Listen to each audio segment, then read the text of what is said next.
Bienvenue à Coram Deo.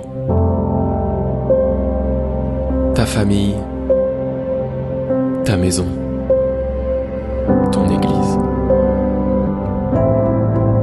Tout comme Jésus nous l'a appris, nous voulons vivre une vie d'amour, de solidarité, de compassion. Notre but, faire que Christ soit au centre de chaque famille. Et si tout ça commençait dans ta famille? Bienvenue à Coram Deo.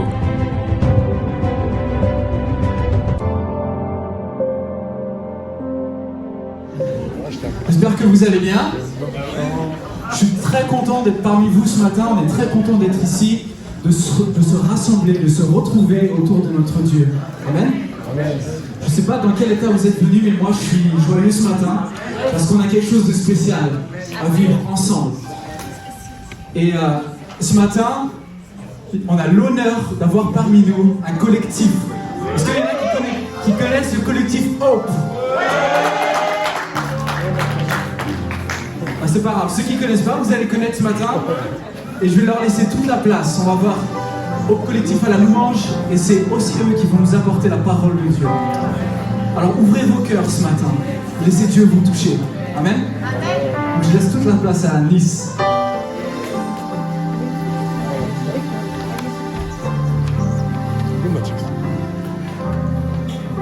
Bonjour à tous.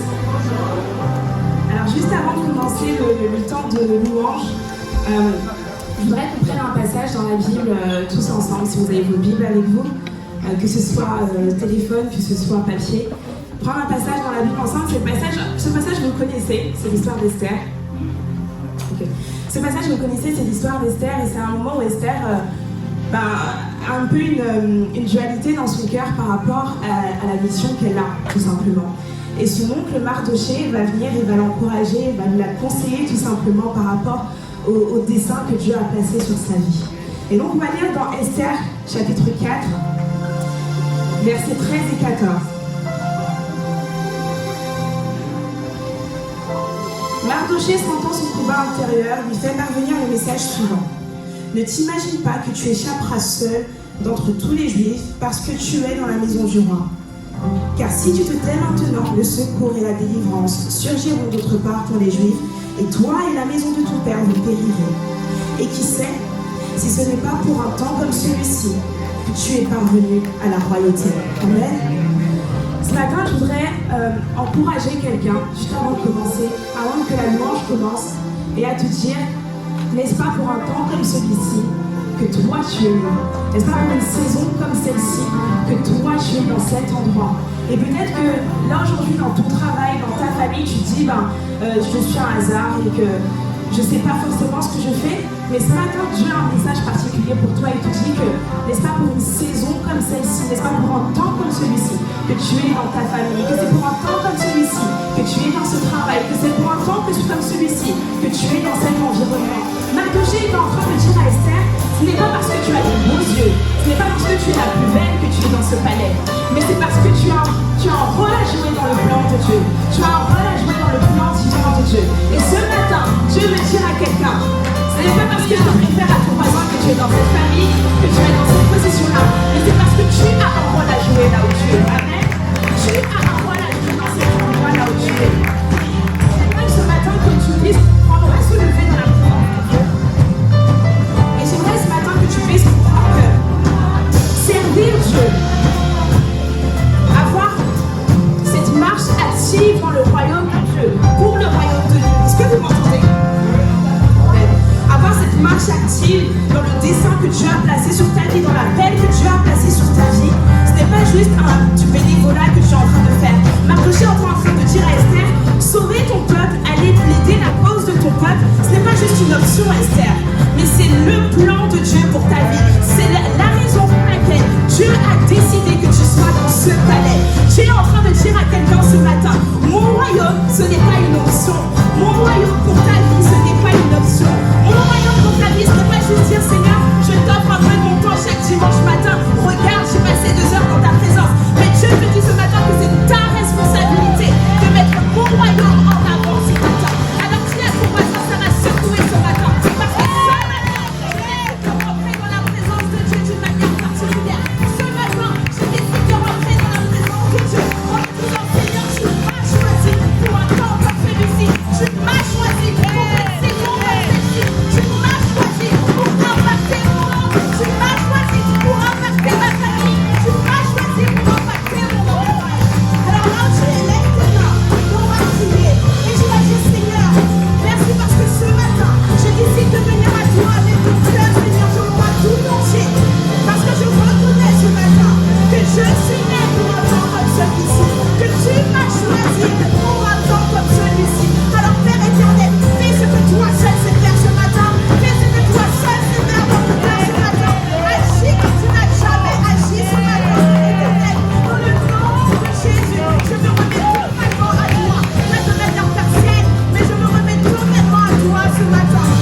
temps pour voir un ami, pour voir la famille et pour Jésus.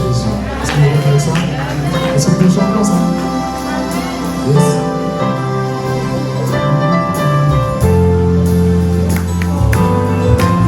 Prendre ce chant qui dit que nos cœurs sont comme un signe de louange à l'accueil du Seigneur pour toi. Que nos cœurs soient comme un signe, nos louanges à l'accueil. Nous sommes là pour toi, Jésus. Nous sommes là pour toi. Que ton souffle vienne des cieux. Que ton souffle vienne des cieux. Nous remplis de ta vie, de ta vie. Nous sommes là pour toi. Nous sommes là pour toi. On va dire simplement, nos cœurs sont ouverts au tien. Nos cœurs sont ouverts au tien. Nous ne te cachons rien. Nous avons soif de toi. Car tu es le Dieu saint. Tu es le Dieu saint. Tout autre Dieu est vain. Oh, que ton feu descend. Alléluia, est-ce qu'on peut dire ensemble que nos cœurs soient comme un signe, nos louanges à l'accueil. Nous sommes là pour toi. Nous sommes là pour toi. Ce matin. Amen. Nous sommes là pour toi. Que ton souffle vienne des cieux. Que ton souffle vienne des cieux. Nous remplis de ta vie, de ta vie. Nous sommes là pour toi. Nous sommes là pour toi. Alors on chante ensemble. Cœurs sont ouverts au tien. Cœurs sont ouverts au tien. Nous ne te cachons rien. Nous avons soif de toi. Car tu es le Dieu saint. Tout autre Dieu est vain. Oh, ton feu descend. Cœurs sont ouverts au tien. Cœurs sont ouverts au tien. Nous ne te cachons rien. Nous avons soif de toi. Car tu es le Dieu saint. Tout autre Dieu est vain. Oh, que ton feu descend. Alors ce matin, on va simplement dire Seigneur, nous t'accueillons ensemble. Seigneur, nous t'accueillons. Seigneur, nous t'accueillons. Ô roi et Dieu d'amour, tu es le bienvenu. Tu n'as plus qu'à t'attendre et toute âme s'éveille. Ô roi et Dieu d'amour, tu es le bienvenu. Seigneur, nous t'accueillons. Seigneur, nous t'accueillons. Ô roi et Dieu d'amour, tu es le bienvenu. Notre cœur t'adore et toute âme s'éveille. Ô roi et Dieu d'amour, tu es le bienvenu. Seigneur, nous t'accueillons. Seigneur, nous t'accueillons. Ô roi et Dieu d'amour, tu es le bienvenu.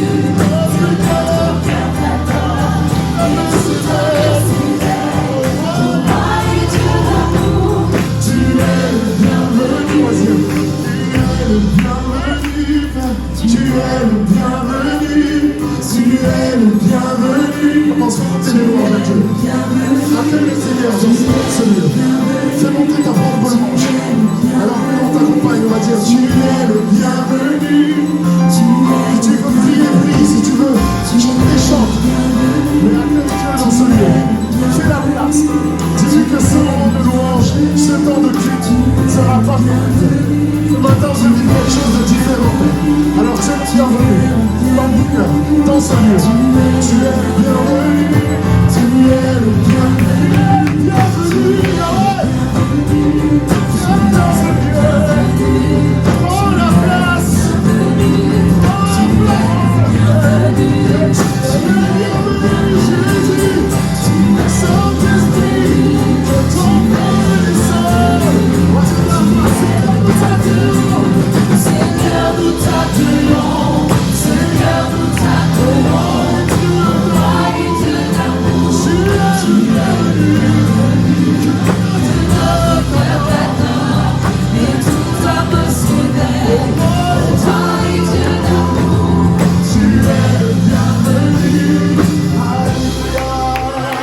Tu es le Dieu dont nous avons besoin parce que tu es le seul vrai Dieu. Le Dieu de vérité, le Dieu d'éternité. Le seul qui peut répondre à nos besoins. Il n'y a personne sur cette terre, il n'y a personne dans les cieux, il n'y a personne dans l'univers qui peut répondre à nos besoins comme toi. Alors nous déclarons que nous nous attendons à toi. Quel que soit le besoin que nous avons ce matin, nous voulons déclarer que nous nous attendons à toi.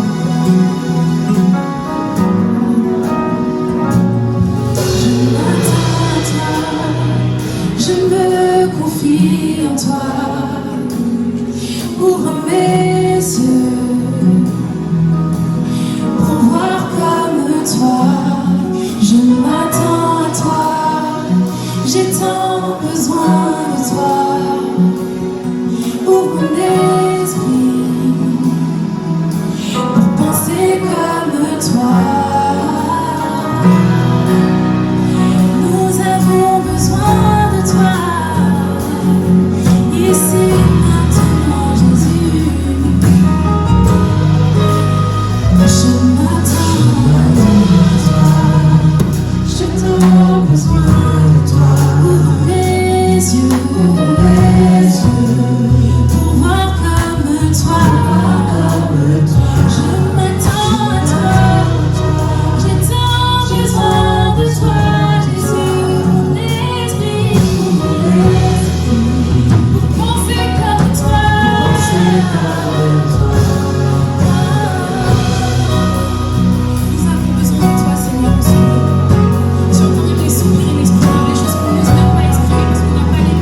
Tu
ce matin.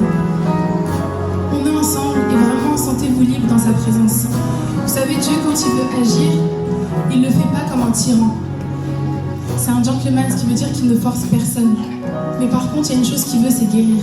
Donc si ce matin, ton cœur est meurtri, ton cœur est blessé, juste lève la main. Et c'est juste un signe en faisant cela que tu fais confiance à Dieu pour te restaurer complètement et totalement. Peu importe la blessure que tu as dans ton cœur, Dieu veut et va te restaurer. Il suffit juste que tu fasses cet acte de foi qui est juste de lever la main et de croire que Dieu peut complètement guérir ton cœur et restaurer ton cœur en profondeur. Et alors on va reprendre juste cette partie qui dit « Je t'aime, ô Éternel, ma force, je t'aime, mon Dieu, mon bouclier, je t'aime, mon sauveur, mon rocher. » On va croire que Dieu agit dans les cœurs. Si tu connais quelqu'un qui a le cœur brisé, tu vas chanter en faveur de cette personne. Si tu connais des familles qui sont brisées, tu vas chanter en faveur de ces familles. Et tu vas croire que Dieu guérit et restaure maintenant, ici et maintenant, pas demain, mais aujourd'hui. Je t'aime, ô Éternel.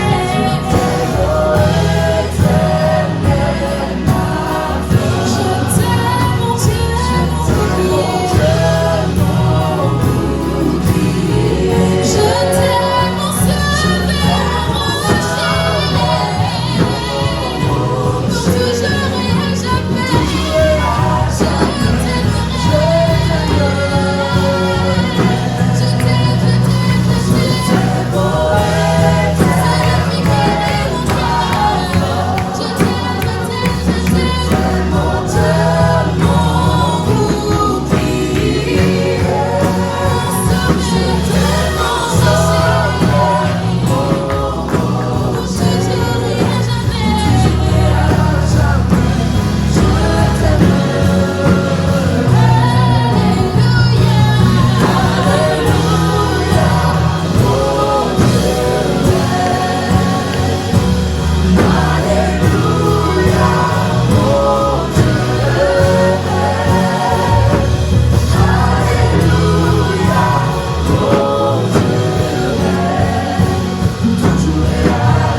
Pour toujours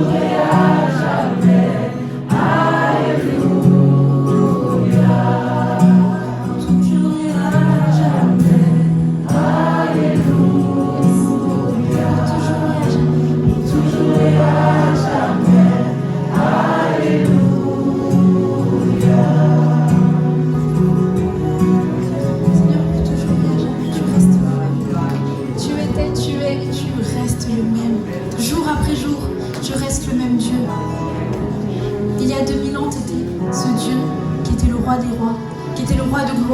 Et aujourd'hui, tu es encore le même. Tu restes ce Dieu qui guérit, le Dieu qui pourvoit, le Dieu qui répond à nos prières, le Dieu auquel on s'attend aujourd'hui.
Venons l'adorer.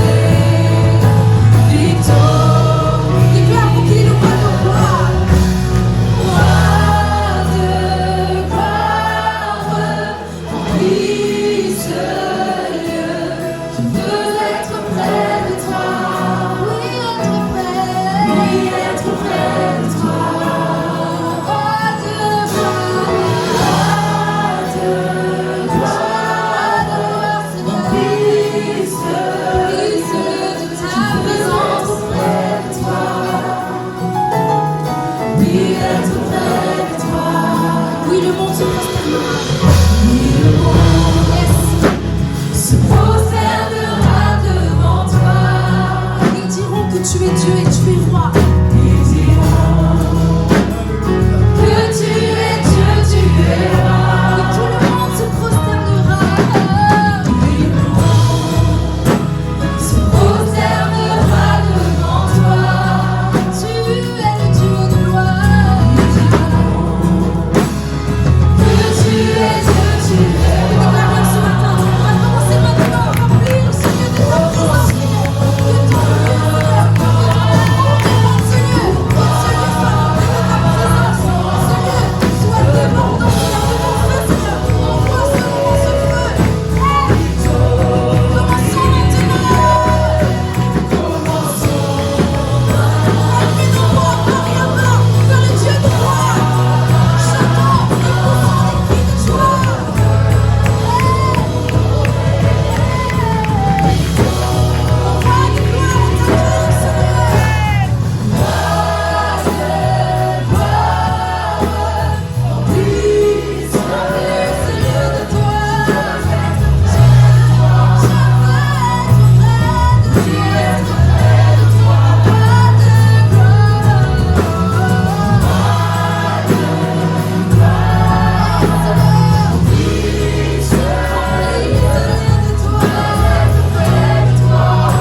Que ton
jusqu'à ton retour.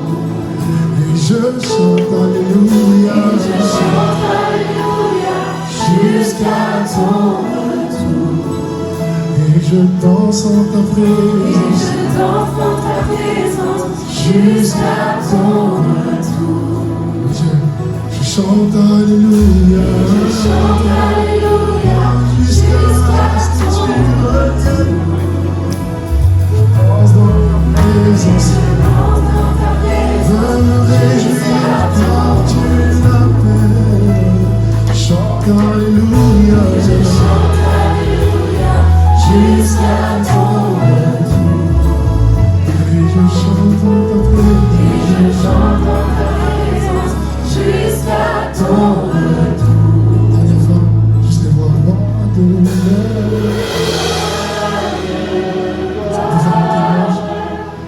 Oui, Seigneur, je veux être près de toi.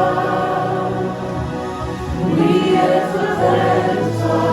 Ce matin, ça va prier, on va chanter voix de gloire.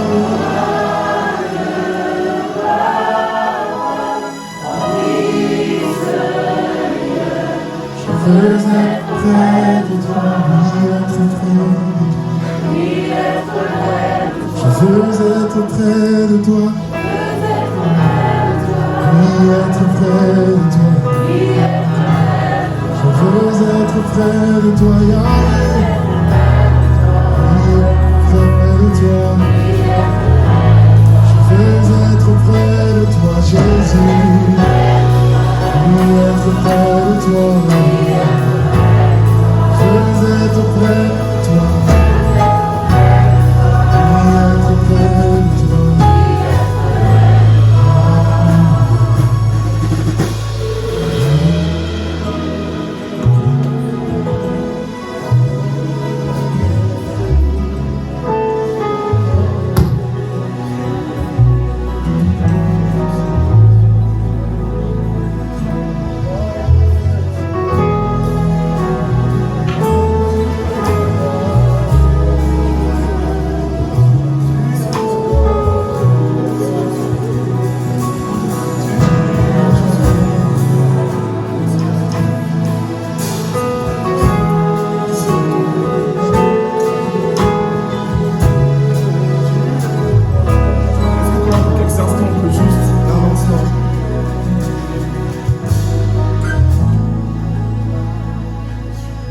Fixez les yeux sur Christ, là maintenant.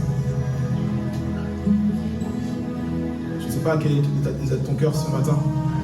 Je ne sais pas dans quelle atmosphère tu es venu, je ne sais pas avec quelle pensée tu es venu.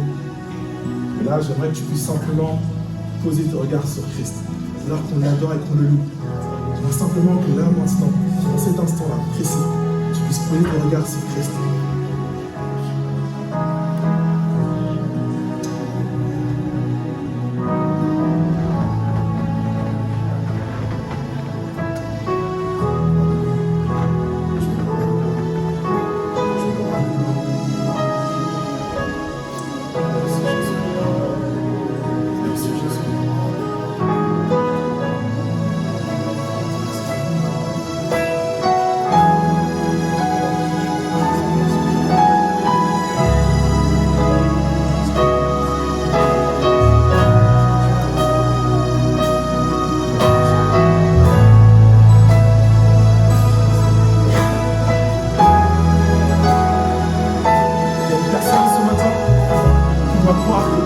Règne encore sur son trône. Ce qui veut dire que dans ta situation actuelle, même si ça a l'air impossible, même si c'est noir, même s'il n'y a aucune issue qui se dessine, il faut absolument que tu puisses croire que Dieu est encore au contrôle ce matin. Et je sais que ça va être une parole de plus que tu as entendue. C'est pas simplement une parole d'encouragement, mais c'est Christ lui-même qui te le dit ce matin. Je suis assis sur mon trône. Et la situation dans laquelle tu es aujourd'hui, je règne encore cette situation. Là, ne perds pas foi ce matin, mais crois que Dieu est capable, encore aujourd'hui, de te délivrer, de te sauver, parce qu'il va le faire. Il est fidèle et juste pour le faire. Il est fidèle et juste pour le faire. Merci Jésus. Merci Jésus. Merci Jésus.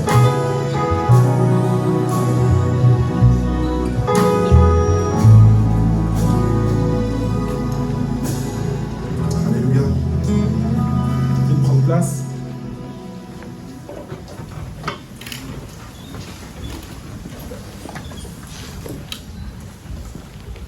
Bonjour à tous, j'espère que tout le monde va bien par la grâce de Dieu. Alors je vais me présenter très rapidement. Moi c'est Rubens, du coup je suis le leader du collectif Hope et je suis aussi du coup pasteur, l'un des pasteurs à l'église Évidence qui se trouve du coup à Montfermeil. Et ce matin du coup c'est un honneur et un plaisir de pouvoir être là avec vous. Je crois qu'on est une grande famille en Christ, alléluia. Et ce matin, Dieu va nous faire du bien, il nous a fait du bien au travers de la louange, et je crois que le Seigneur va nous faire du bien au travers du message qu'il veut nous faire passer.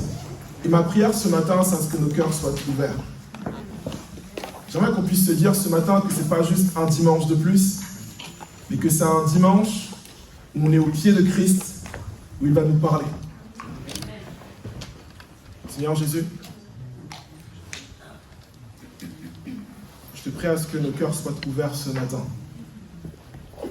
Peu importe les pensées, peu importe les a priori, peu importe les passifs,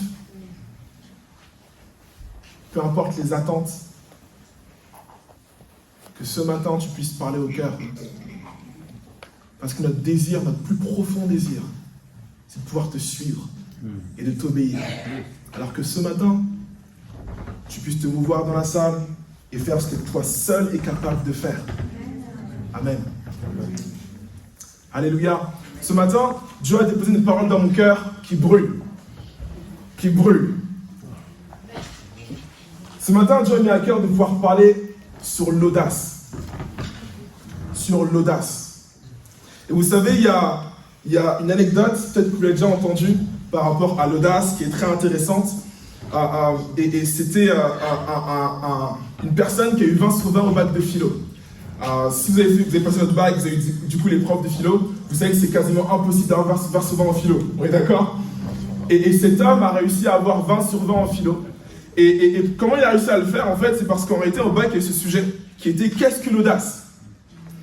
Et cette personne aurait, selon le mythe, selon la légende, il aurait pris sa copie de bac et il aurait écrit « L'audace, c'est ça, point d'exclamation » et il aurait rendu sa copie. Et cette personne, selon la légende, aurait eu 20 sur 20 grâce à ça. Et quand j'ai lu ça, je me disais, mais c'est vraiment audacieux de faire ça, parce que moi, honnêtement, je sais qu'au bac de philo, j'ai fait 2 copies doubles, voire même 3 copies doubles, et on sait que lorsqu'on n'écrit pas beaucoup, on s'attend à avoir une bonne note en philo. Mais cette personne-là a eu l'audace d'écrire que l'audace, c'est ça, et il a rendu sa copie, il a eu 20 sur 20. Pourquoi ? Parce que l'audace, c'est pas simplement une pensée. C'est pas simplement réfléchir à faire des choses, mais l'audace, c'est faire. L'audace, c'est faire. C'est pas simplement être dans la réflexion. C'est pas simplement recevoir des choses. C'est pas simplement se dire, ok, je pense que demain je devrais aller à la salle de sport. Peut-être que demain je devrais envoyer ce message à un tel. Peut-être que demain je devrais peut-être aller voir mon ami et lui dire ce que j'ai sur le cœur. Peut-être que je devrais mon père ou ma mère et lui imposer l'air parce qu'il est malade. C'est pas simplement penser les choses, mais c'est entrer dans l'action. Et le Seigneur ce matin veut que des personnes puissent entrer dans l'action. Le Seigneur ce matin veut que son Église puisse entrer en action. J'ai la conviction que ce matin, il y a des chrétiens, il y a des enfants de Dieu, des personnes qui aiment Christ, il y a des personnes qui aiment Jésus ce matin. Amen. J'ai la conviction que ce matin, il y a des personnes qui aiment Dieu, qui aiment Jésus. Mais le Seigneur, aujourd'hui même, dans cette saison même, veut que tu puisses entrer dans une nouvelle saison où il te demande concrètement d'entrer dans de l'audace. Et peut-être que ce matin, tu as 1 an, 5 ans, 10 ans, 15 ans, 30 ans de conversion, peu importe en réalité les années de conversion. Parce qu'il n'est pas question d'années, mais il est question d'obéissance à ce que Dieu veut qu'on puisse faire. Et en cette saison particulière, Dieu veut que tu puisses entrer dans l'audace et que tu puisses faire ce qu'il te demande de faire. Pas simplement méditer sur ça, mais que tu puisses entrer pleinement dans cela. Et Dieu veut que tu puisses avoir de l'audace. Et slide suivante, on va lire la définition de l'audace très rapidement. Point numéro 1 selon le Larousse, l'audace c'est attitude de quelqu'un qui méprise les limites imposées par les convenances.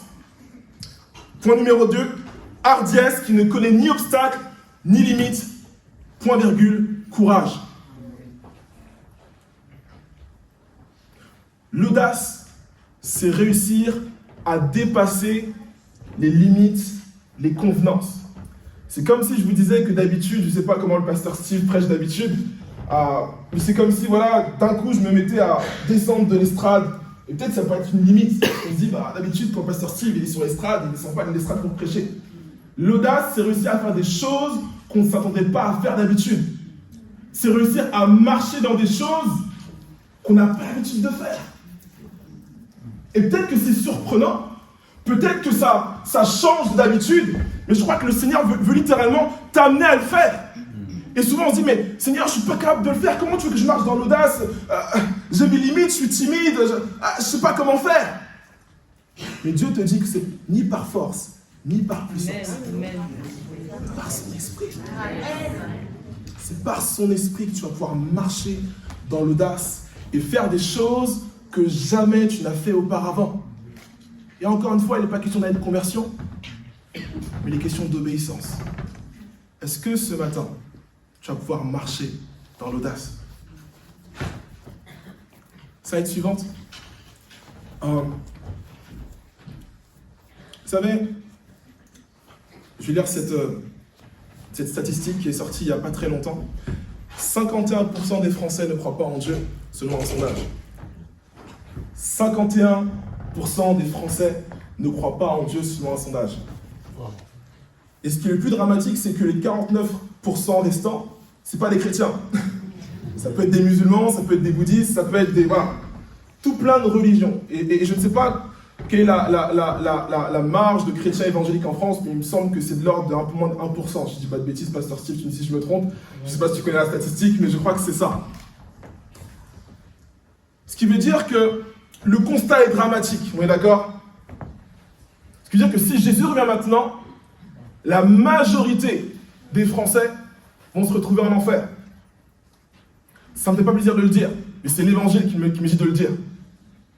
Le constat est dramatique et on pourrait se dire, Seigneur, je sais pas, fais quelque chose, je sais pas, envoie des pasteurs, envoie des évangélistes, envoie des prophètes, envoie des apôtres, envoie les ministères pour qu'ils puissent se lever et faire des choses.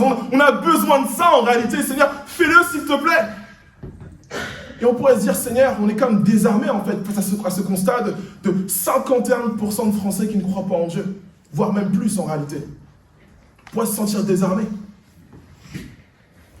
Mais j'ai la conviction d'une chose, c'est que plus le constat est noir, plus le constat est noir, plus le constat est dramatique, plus c'est un tapis rouge pour que le Seigneur puisse se révéler. Amen. Plus le constat est noir, plus le constat est dramatique, plus le Seigneur veut nous montrer que les amis, vous n'êtes pas seuls dans ce constat, mais je suis là et je veux changer la donne.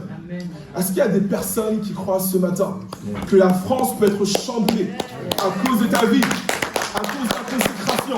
Est-ce qu'il y a des personnes ce matin qui ont la conviction que si je rentre dans l'audace de ce que Dieu me demande de faire, il y a des choses, mon travail, ma famille, mon entourage peut être changé et transformé parce que je dis oui à Dieu? Oui. Ça va être simple dit comme ça. Mais je t'assure que si tu obéis à Dieu ce matin, Dieu peut changer et transformer ton entourage. Et je crois que c'est petit à petit, c'est pas, on ne veut pas avoir un président chrétien et dire, on va faire des lois chrétiennes, ainsi de suite. Je ne pense pas que ce soit ça le but de Dieu. Je ne sais pas si certains espèrent ça, mais je ne sais pas, je pense que ce soit ça le but de Dieu. Mais je crois que le but de Dieu, c'est que tout à chacun, nous puissions rentrer totalement et pleinement dans ce qu'il demande de faire.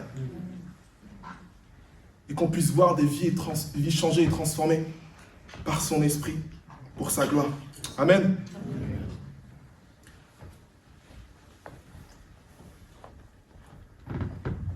Les challenges auxquels nous faisons face annoncent quel Dieu nous servons. Et ce matin, j'aimerais nous donner 3 clés pour pouvoir marcher dans l'audace.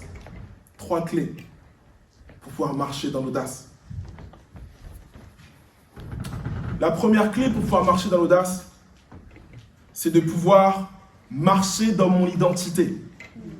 Marcher totalement et pleinement dans mon identité. Et dans tout ce processus-là, comme je dis tout à l'heure, en fait, pouvoir marcher dans l'audace, pouvoir faire les choses que le Seigneur me demande de faire, pouvoir bousculer la France, pouvoir bousculer mon entourage, il faut que je puisse totalement imprégner le fait que je suis enfant de Dieu et que je suis fils de Dieu. Il faut que je puisse l'assimiler, que je puisse le vivre totalement et pleinement. Et je sais que c'était la 5e fois que tu l'entends, 5e fois que tu entends prêcher, mais ce matin, Dieu te le rappelle, tu es enfant de Dieu. Amen. Si tu crois en Jésus, et si le Saint-Esprit a produit la régénération dans ton cœur, si tu t'es détourné du péché et que tu marches dans la repentance chaque jour, si chaque jour tu es là et ton attente c'est à ce que Christ puisse t'utiliser, alors tu es enfant de Dieu. Parce que ton esprit crie à Abba Père. Amen. Crie à Abba Père. Et le premier challenge qu'on a, c'est de pouvoir s'accepter nous-mêmes. Le problème dans une vie chrétienne, c'est que généralement, malheureusement, on est tous pécheurs sauvés par grâce. Donc on a tous des failles, tous des passés, on a tous des choses que parfois on traîne avec nous, des choses avec lesquelles on lutte. Et c'est une réalité, on ne va pas le nier ce matin. On est tous imparfaits, moi le premier. Mais le Seigneur nous faire comprendre une chose, slide suivante, c'est que le peuple de Dieu, c'est des personnes qui sont choisies en raison de leur illégitimité.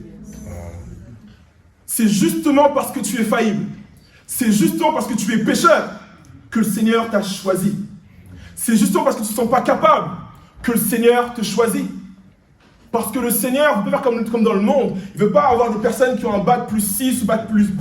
Il ne veut pas avoir des énarques, pas avoir des gens qui ont fait Sciences Po pour pouvoir changer ce monde.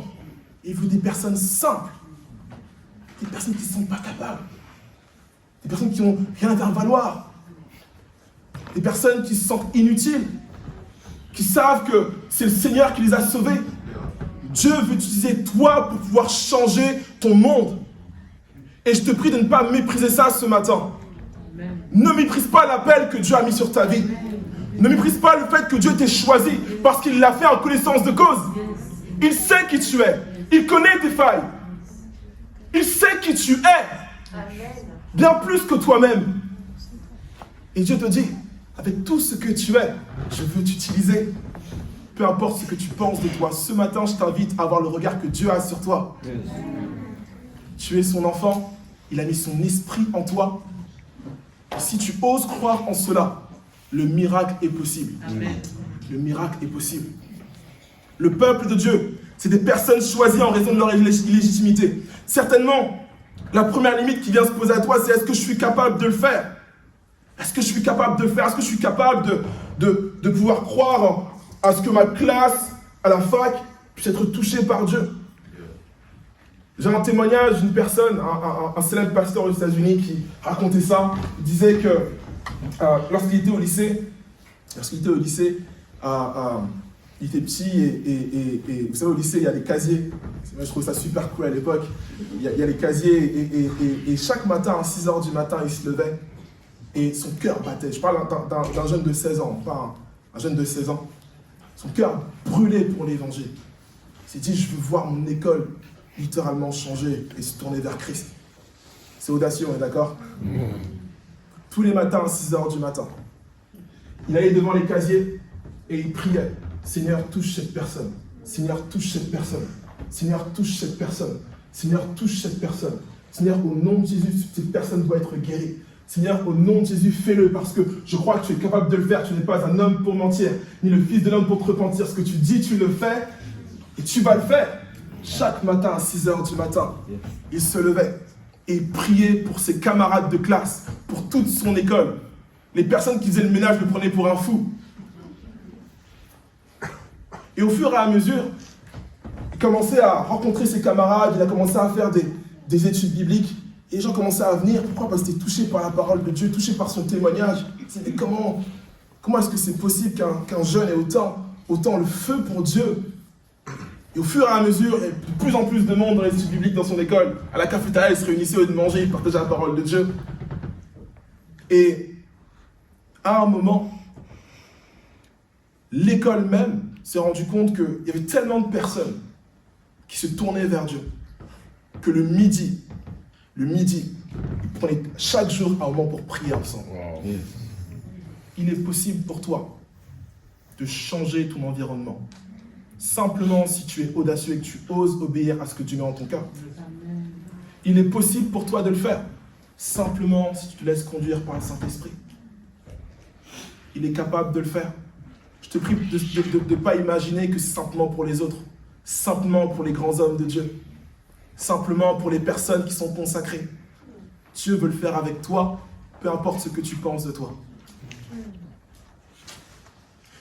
Nous sommes des armes fatales entre les mains de Dieu. Lorsqu'on obéit à Dieu, Dieu nous utilise d'une manière où on ne s'imagine même pas et on est capable de changer des choses qu'on ne s'imaginerait même pas. Il y a un théologien qui disait cette chose-là, il disait que l'Église, c'est la plus grande mission undercover du monde. C'est la plus grande mission undercover du monde.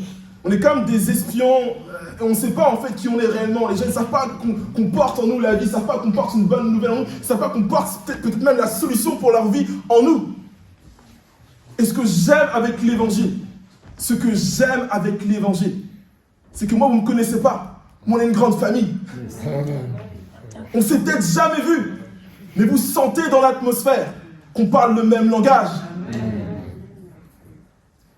Et Dieu dissémine à gauche, à droite, ses enfants dans la politique, l'économie, partout.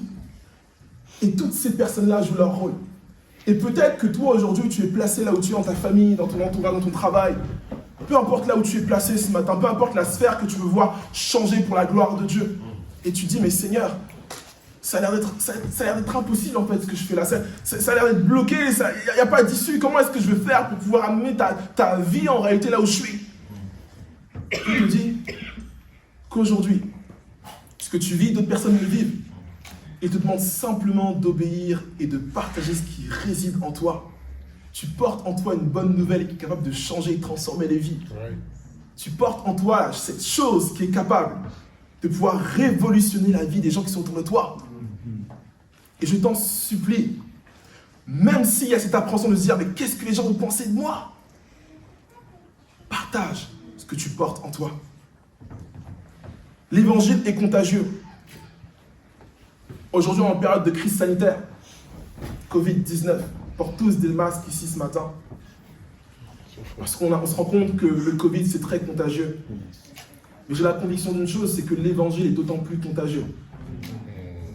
Si on met de la distance entre nous parce qu'on ne veut pas être contaminé, Dieu nous fait comprendre une chose, ça c'est que véritablement, si on s'autorise à entrer en contact des personnes, il est possible que ce que tu portes en toi puisse les atteindre.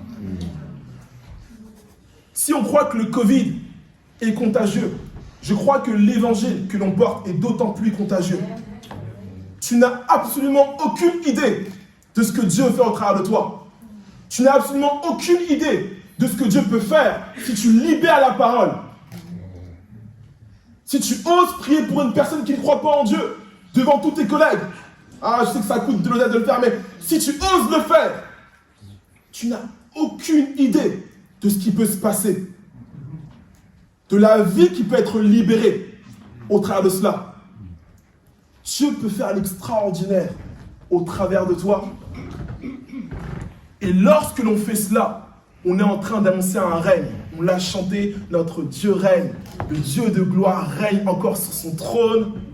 J'aime le proclamer, c'est ma vie de le faire aujourd'hui.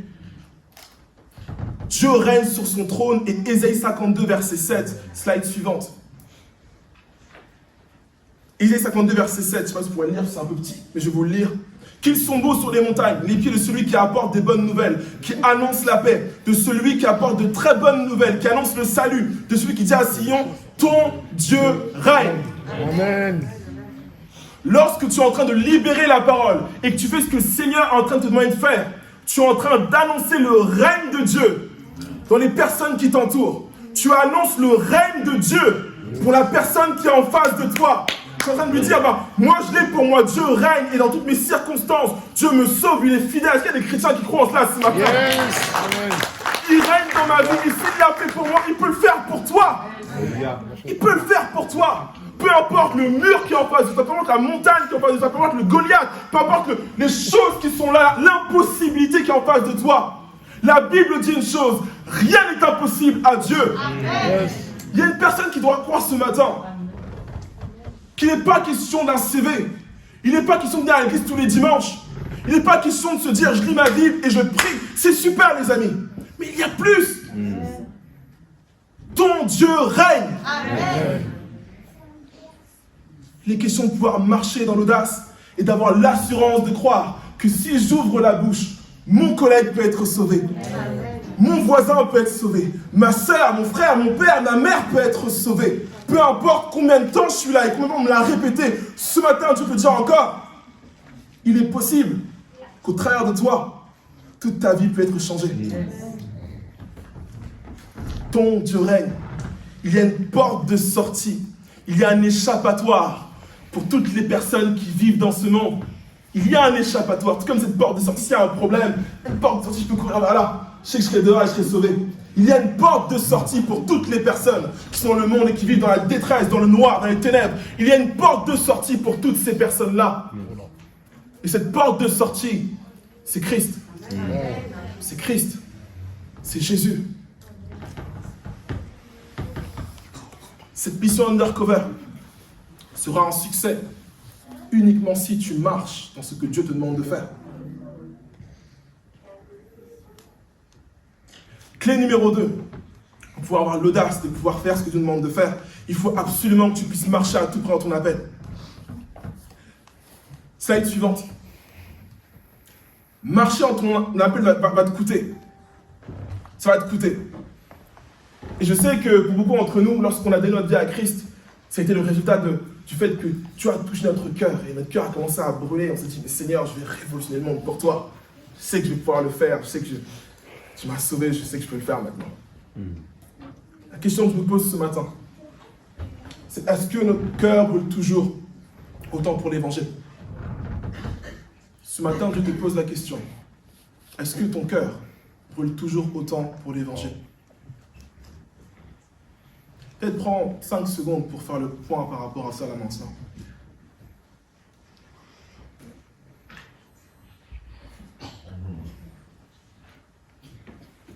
Mais ce que j'ai contre toi, c'est que tu as abandonné ton premier amour. Souviens-toi donc d'où tu es tombé. Repens-toi et pratique tes premières œuvres. Il faut que tu puisses te dire, Seigneur, avant je faisais des choses. Il n'est pas question de saison. Okay? Je crois que c'est la vie chrétienne qui requiert le fait qu'on soit actif pour sa gloire. Avant, je faisais des choses. Pourquoi est-ce qu'aujourd'hui, je ne les fais plus? Pose-toi la question de savoir, pourquoi est-ce qu'aujourd'hui, je ne fais plus les choses d'avant? Qu'est-ce qui a changé? Qu'est-ce qui a changé dans le processus? Peut-être que c'est tes enfants, peut-être que c'est ton travail, peut-être que c'est ton hobby, peut-être que je ne sais pas, peut-être que c'est un péché, je ne sais pas. Mais qu'est-ce qui est venu prendre la place de ce feu qui brûlait en ton cœur pour Christ? Et Dieu ce matin te dit, je ne suis pas là pour te condamner, je ne suis pas là pour te piétiner, je suis là pour te dire, aujourd'hui on peut reprendre la course ensemble. Aujourd'hui on peut faire des disciples encore ensemble. Aujourd'hui c'est possible si tu es là. Et il faut absolument, pour ce faire, que tu puisses renoncer à toi-même. Les questions de renoncement à soi-même. Il est question de pouvoir se dire, j'ai ma vie, il y a des choses que j'aime faire, des choses que je voudrais faire. Et peut-être que Dieu ne veut pas que je les fasse. Alors qu'est-ce qui se passe? Qu'est-ce que je choisis? Est-ce que je vais suivre ce que je veux faire? Ou est-ce que je vais suivre ce que Dieu veut que je fasse? Il est très dur, en réalité, de suivre Christ. Parce que ça va te coûter de le suivre. Il y a forcément une chose que tu as dans les mains lorsque Dieu t'appelle et dit, il faut que tu le lâches pour pouvoir me suivre. Peut-être qu'il y a une chose ce matin qui est dans tes mains. Peut-être qu'il y a une chose dans ta vie qui est présente et qui prend de la place. Peut-être que ce matin, Dieu te dit, il faut que tu puisses le lâcher si tu veux me suivre. Et peut-être que ce matin, c'est la 6e, 7e fois que Dieu te le dit. Mais je proclame ce matin que Dieu va se frayer un chemin dans ton cœur. Peu importe ta situation, peu importe ce que tu penses, ce matin, Dieu va le faire avec toi. Peu importe l'incrédulité que tu as encore dans ton cœur en disant, mais non, ce qu'il dit c'est super, mais amen, mais c'est pas pour moi, c'est pour mon voisin. Non, c'est pour toi. Toi, la jeune fille au fond. C'est pour toi. C'est pour toi. C'est pour toi. Amen.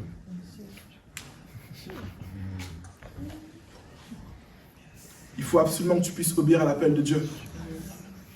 Il n'est pas question de simplement être dans les acquis, mais il faut qu'on puisse aller plus loin, mais ça nous coûte. Et vous savez, je me souviens dans mon église, on a fait une série qui s'appelait Potentiel. Et c'était super parce qu'on disait, mais le Seigneur, il veut réaliser un potentiel en nous et c'est magnifique. Il y a plein de choses qu'on est capable de faire. Il y a plein de choses que tu es capable de faire humainement parlant. Il y a des choses que tu as apprises, des choses que tu as acquises dans ce monde qui sont super et il faut les faire valoir. Mais j'ai compris une chose au fur et à mesure, c'est que l'appel va comme confronter ton potentiel. Je vais vous dire la vérité, et je pense que c'est le message de beaucoup de prédicateurs. De me dire, mais, il prêche avec assurance.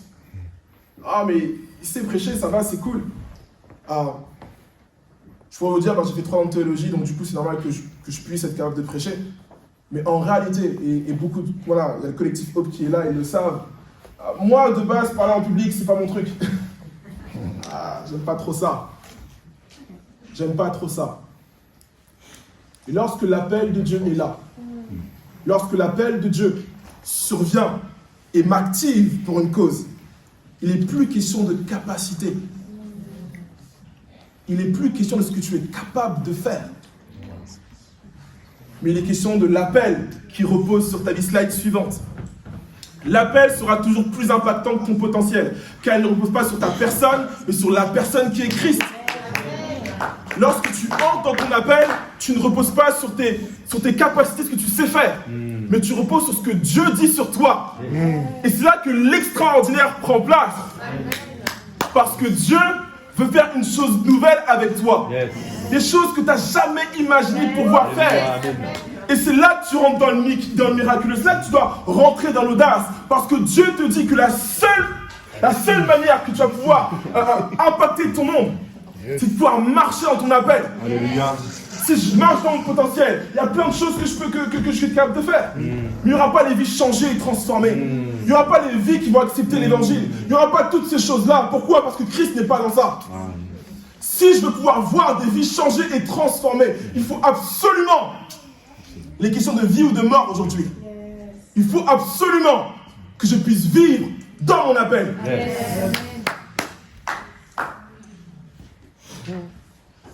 Il y a des personnes qui doivent croire en ce que Dieu dit sur eux. Je sens là maintenant Dieu me dire une chose, c'est qu'il y a des personnes qui ont reçu des paroles sur leur vie. Et tu es béni. Tu es béni. Tu as reçu des paroles, des choses que Dieu te demandait de faire. Un appel particulier. Et tu as mis ça de côté. Tu as mis ça de côté. Dieu ce matin dit que c'est encore l'actualité. Dieu ne se repent pas de ses dons. Ce qu'il a dit un jour, il va l'accomplir au travers de toi si ta réponse est oui. Encore une fois, je me fiche de savoir d'où est-ce que tu viens, d'où est-ce que tu sors. Si tu es là ce matin, ce n'est pas un hasard. Tu devais entendre ça. Tu devais entendre ça. Et si ton cœur brûle maintenant, c'est que Christ te parle. Slide suivante. Marcher à tout prix dans mon appel. De l'appel découle l'onction, parce que Dieu ne t'appelle jamais sans t'équiper. Donc il y a une onction sur ta vie. Il y a une onction sur ta vie. Et l'onction, c'est ce qui délivre, c'est ce qui brise les chaînes de l'oppression, c'est ce qui amène les gens à pouvoir rencontrer la puissance de Dieu. Et de l'onction découle le mouvement de Dieu. Lorsqu'on marche dans notre appel, on marche sur notre onction et on déclenche le mouvement de Dieu. Lorsque tu obéis à cette petite voix qui te parle dans ton esprit, te disant de proclamer la guérison, lorsque tu vois la maladie, lorsque tu vois un cancer en stade terminal, je sais que c'est compliqué, je sais que c'est dur. Et lorsque tu oses obéir à cette voix, je t'assure que le miracle est possible. Amen. On ne sert pas un Dieu qui est muet et sans puissance, on sert un Dieu qui est tout puissant. Je sais qu'on est en France et on est très cartésien, on aime réfléchir, on aime penser. Ah, mais il y a plus. Il y a plus. Je vais vous faire une petite confession ce matin. Vous savez, je vous disais tout à l'heure, mais j'ai fait 3 ans de théologie. C'est super la théologie. J'aime ça, vraiment. Mais il y a plus. Il y a plus. Il y a la puissance de Dieu qui veut dépasser nos raisonnements. Il y a la puissance de Dieu qui veut renverser tout ce qu'on croit connaître sur lui. Tout ce qu'on croyait connaître sur lui. Il veut renverser ça ce matin. il est capable de le faire. Il est capable de changer ta famille ce matin. Il est capable de changer ton travail ce matin. Il est capable de changer ton école ce matin. Il est capable de le faire. Si tu crois en toi que tu portes le Saint-Esprit, si tu crois que tu le portes, alors il est capable de le faire. L'appel est plus puissant que le potentiel. Slide suivante.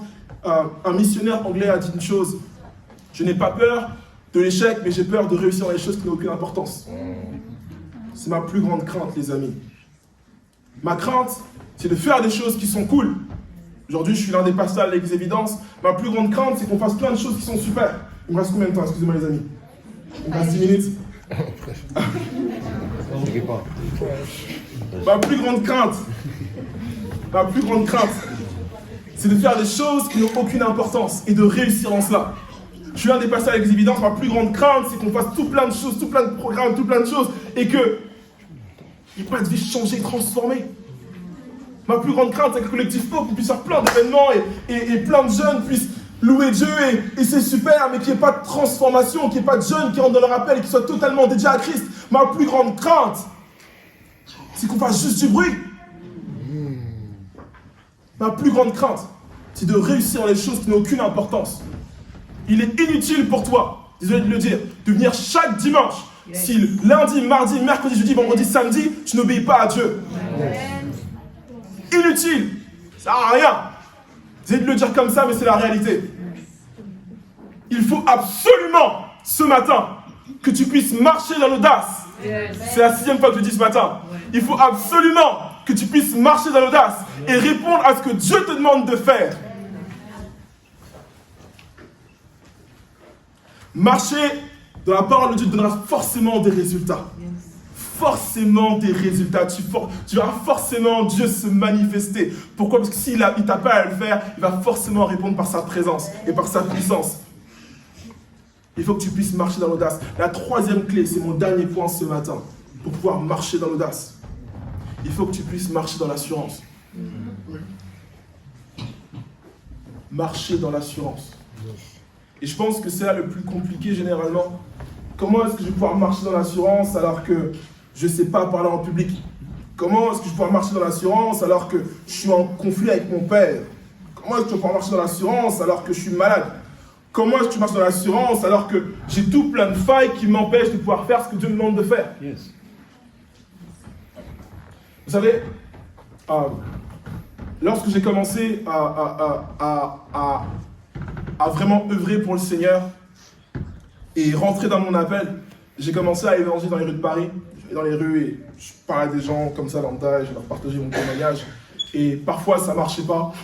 Parfois je me disais, je ne suis pas intéressé, laissez-moi tranquille. Et parfois des personnes étaient sensibles et me disaient, j'aimerais que tu puisses prier pour moi. Et j'étais étonné, je disais, waouh, c'est extraordinaire que tu pries pour lui alors que je ne se connais pas. Du coup, je priais pour ces personnes et parfois j'avais des moments hyper forts. Ceux qui ont fait M Tour Prochain, je pense qu'il y en a ici, savent de quoi je parle. Enfin, des guérisons qui se manifestaient, des conversions, des choses extraordinaires. Pourquoi? Parce que j'ai osé ne plus regarder à ce que je ressemblais. Parfois, la première barrière que l'on a, c'est à quoi est-ce que je vais ressembler en faisant ça? À quoi est-ce que je vais ressembler lorsque je vais obéir à Dieu? Je vais te dire à quoi tu vas ressembler. À un fou. Prenons l'exemple de Noé. Noé a reçu une parole de Dieu. Construis une arche parce qu'il va y avoir un déluge. Ok Seigneur, je vais le faire. Donc le gars, il s'est mis à l'œuvre, il a pris plein d'outils, plein de planches, il a commencé à construire une arche. Et les gens se sont dit, mais qu'est-ce qu'il est en train de faire? C'est un grand malade. Grand malade.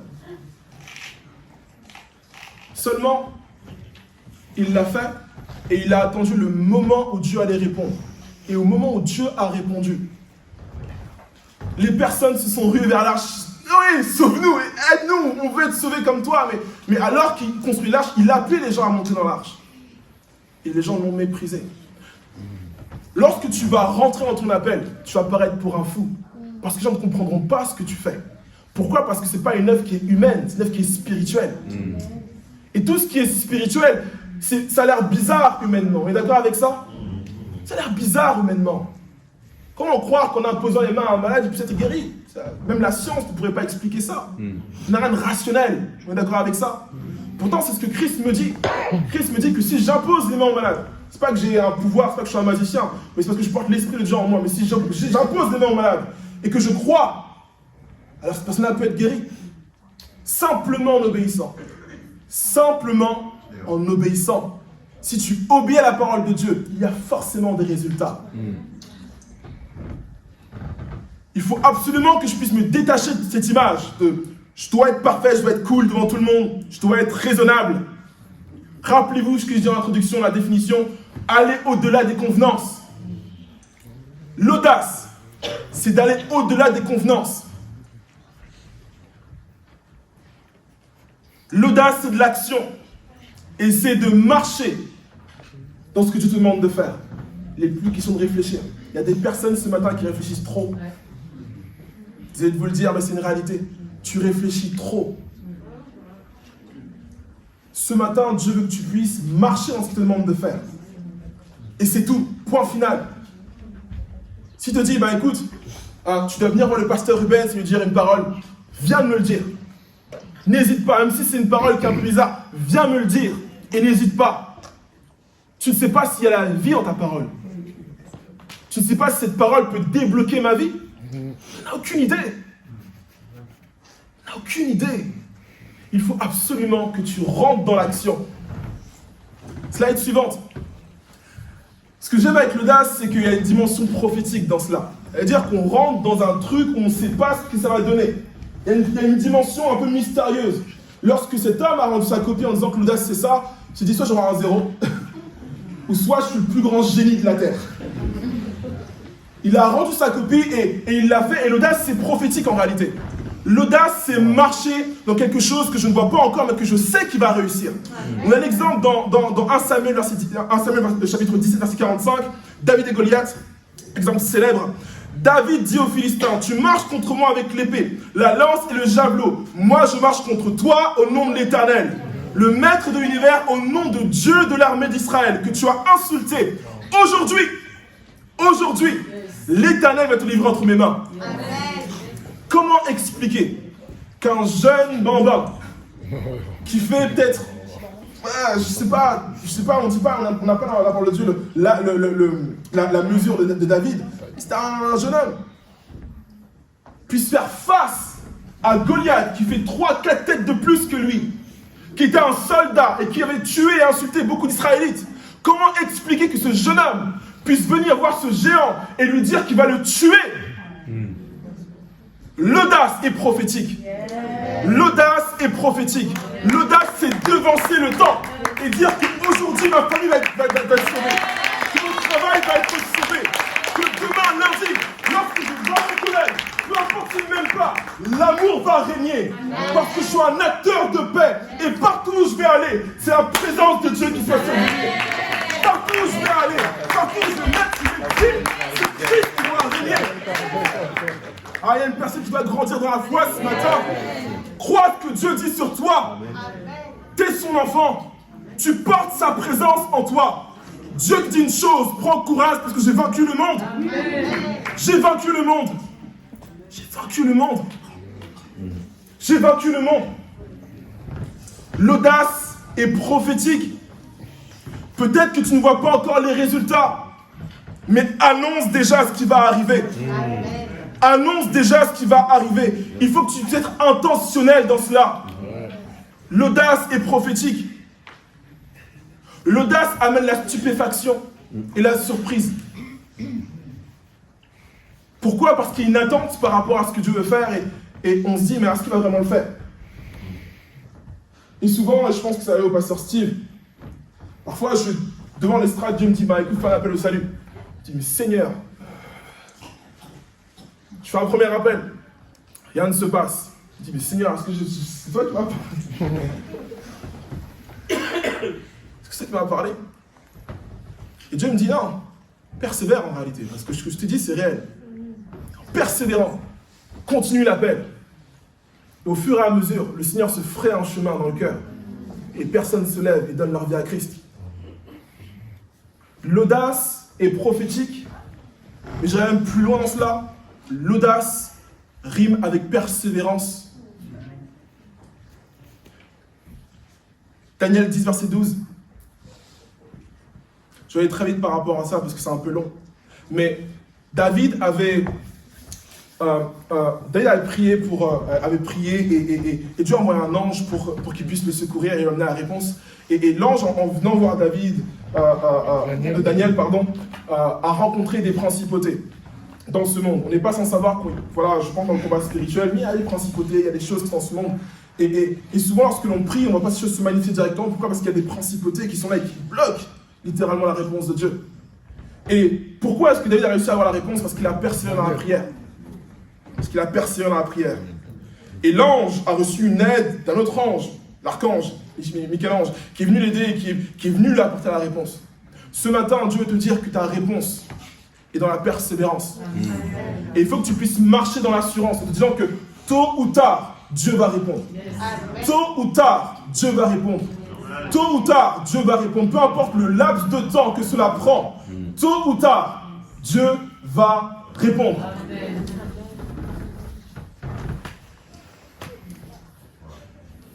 Slide suivante. Encore slide suivante.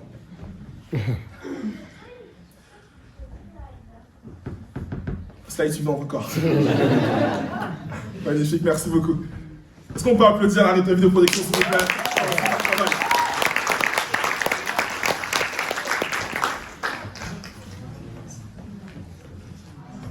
On est en train de voir des images de la tour Eiffel illuminée, c'est magnifique. Et là, on voit une évangélisation qui a pris place l'été dernier. C'était en août, en pleine crise sanitaire, bien évidemment avec le Covid, je tiens à le dire parce que c'est important. Et avec le collectif Hope, on a organisé une méga évangélisation à Paris. On était au Champ de Mars, merci, au Champ de Mars. Ce jour-là, on a réuni plusieurs ministères de Paris, voilà, on les a réunis. Et ce jour-là, on a décidé de faire un service en dehors des 4 murs de l'église. Et on a commencé à évangéliser. Je crois que certains d'entre vous étaient présents ce jour-là. Et on a élevé le nom de Jésus. Je me dis, est-ce que la police va venir? Non, c'est pas venu. Est-ce qu'il va y avoir un cluster? Il n'y a pas eu de cluster. Pourquoi? Parce qu'on a marché dans l'audace. Et ce jour-là, il y a eu des conversions, des guérisons, des délivrances. Le règne de Dieu s'est manifesté. Si je vous montre ça ce matin, c'est pour vous dire que c'est possible. Dieu ne te dit pas forcément d'aller dehors et d'aller évangéliser, c'est pas ce que je suis en train de dire. Ce que Dieu te dit, c'est qu'il est possible de marcher dans l'audace et de voir des résultats. Il est possible de sortir des convenances et de voir la présence de Dieu se manifester.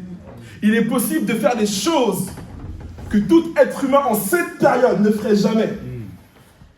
Et de voir la puissance de Dieu se manifester. Il est possible pour toi de voir un miracle, de voir un prodige, de voir l'Esprit de Dieu manifestement faire son œuvre. Il est possible pour toi de voir. Mais pour ce faire, il faut que tu puisses lui dire oui. Oui Seigneur, ce matin, il n'est plus question de moi-même, mais il est question de ton royaume. Il n'est plus question de ce que je suis capable de faire, mais il est question de t'obéir.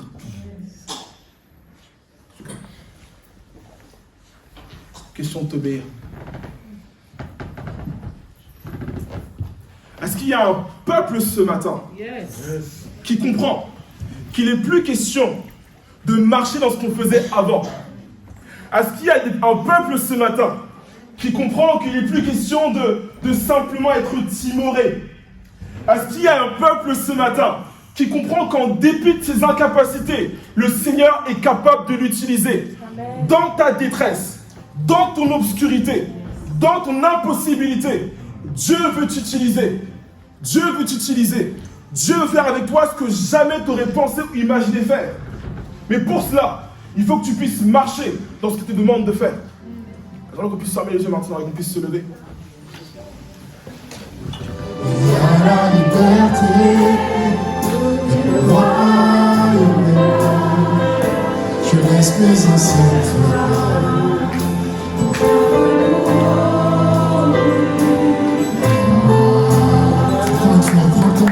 ces paroles pour ta vie. Quand le vin est nouveau, puissance est nouvelle. À la liberté.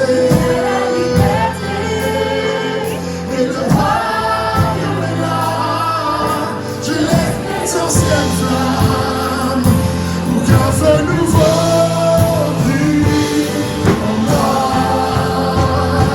Est-ce qu'on peut crier ensemble? Quand le vin est nouveau, puissance est nouvelle. Il y a la liberté et le royaume est là. Je laisse mes enfants d'un feu nouveau brille en moi. Quand le vin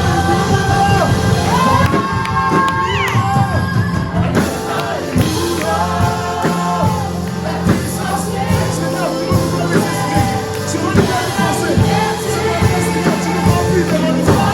Nous sommes en prestation devant toi. Je laisse les anciennes flammes pour qu'un feu nouveau. Je laisse mes anciennes pour qu'un feu nouveau. Je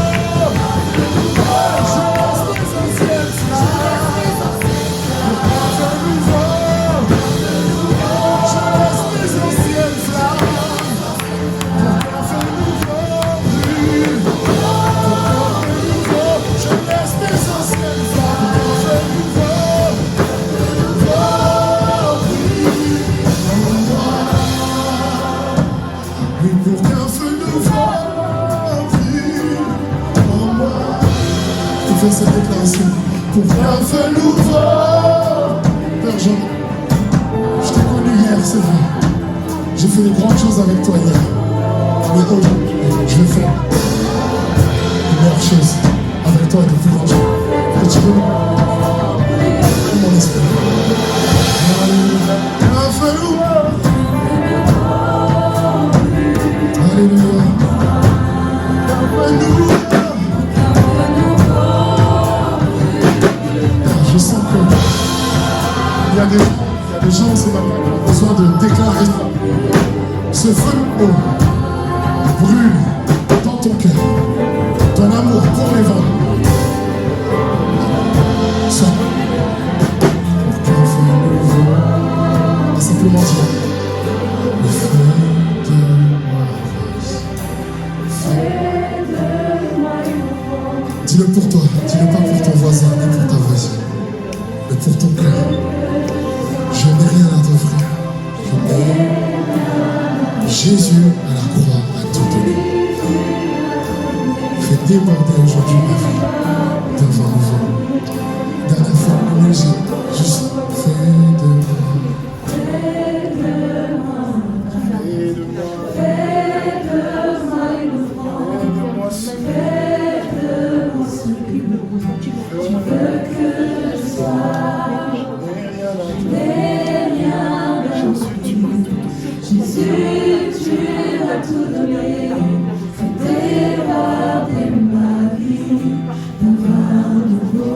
Dernière fois, on va juste dire je n'ai rien. Jésus, tu m'as tout donné. Fais déborder ma vie. Juste une dernière fois pour une personne. Je n'ai rien. Jésus, tu m'as tout donné. Alors Père, fais déborder ma vie. D'un vin nouveau. Alléluia. Est-ce qu'on peut faire du bruit pour le Seigneur et acclamer ce vin nouveau qui va brûler dans le cœur? Et acclamer le Père parce qu'on va agir avec audace. Et on va aller de victoire en victoire. Et on va aller de guérison en guérison. On va aller de délivrance en délivrance. On va aller de conversion en conversion. Parce que le Seigneur est là et il agit. Amen.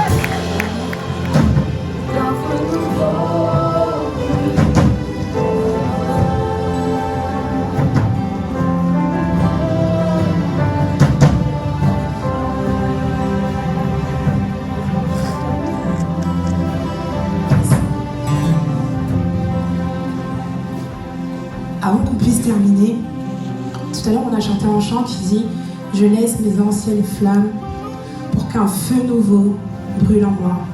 Ok.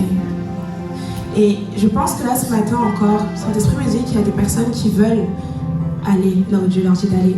Il y a des personnes qui veulent rentrer dans cet appel pour leur vie, mais qui ont besoin de laisser des anciennes flammes. Et on ne veut pas partir d'ici. Honnêtement, depuis tout à l'heure, je me dis, est-ce qu'on ne va pas déborder? Mais on ne veut pas partir d'ici en se disant, bon, on a respecté un timing, mais peut-être qu'on a laissé une personne rater son opportunité de laisser ses anciennes flammes. Amen. Alors là, je vais faire juste un appel, peut-être pour juste une personne. Mais il y a une personne qui a besoin de laisser quelque chose. Je ne sais pas s'il s'agit d'une addiction. Je ne sais pas s'il s'agit de quelque chose que tu portes sur ton cœur, un fardeau. Mais tu as besoin de lâcher ce poids, de lâcher prise tout simplement sur cette chose. Pour laisser Dieu faire ce qu'il doit faire en toi. Pour laisser Dieu agir totalement en toi.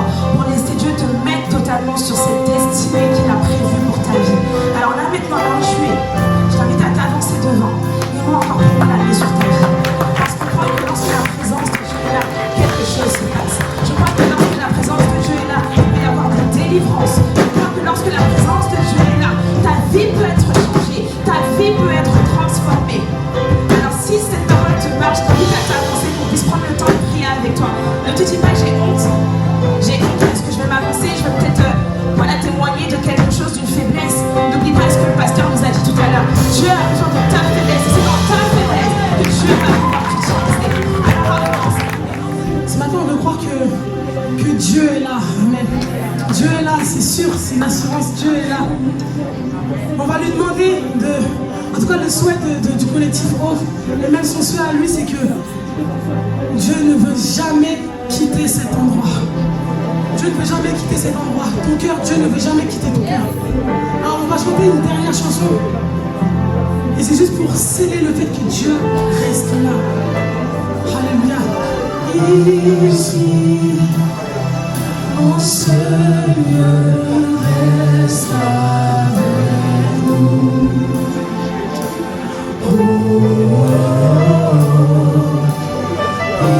Ici, mon Seigneur reste avec nous.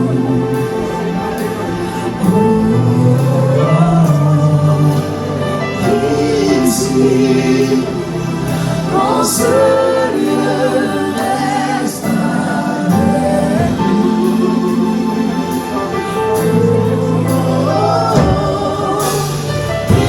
Ici, mon Seigneur reste avec nous. C'est ça. Ici, mon Seigneur reste avec nous.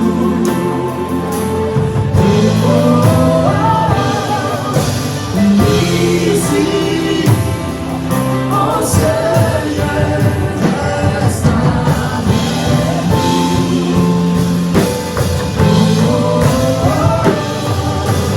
Ici, mon Seigneur reste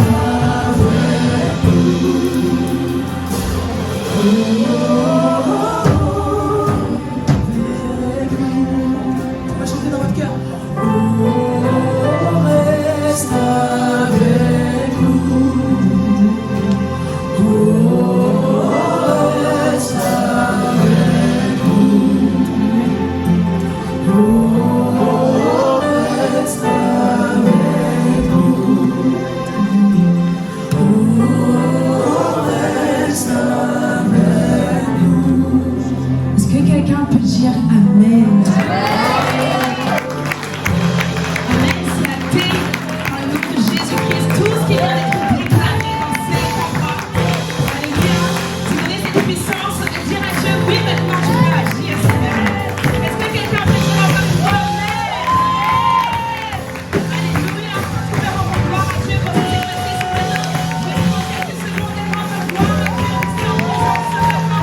Rendre gloire à Dieu que son œuvre termine ce matin. Alléluia.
Soyez tous bénis, un merveilleux dimanche à chacun.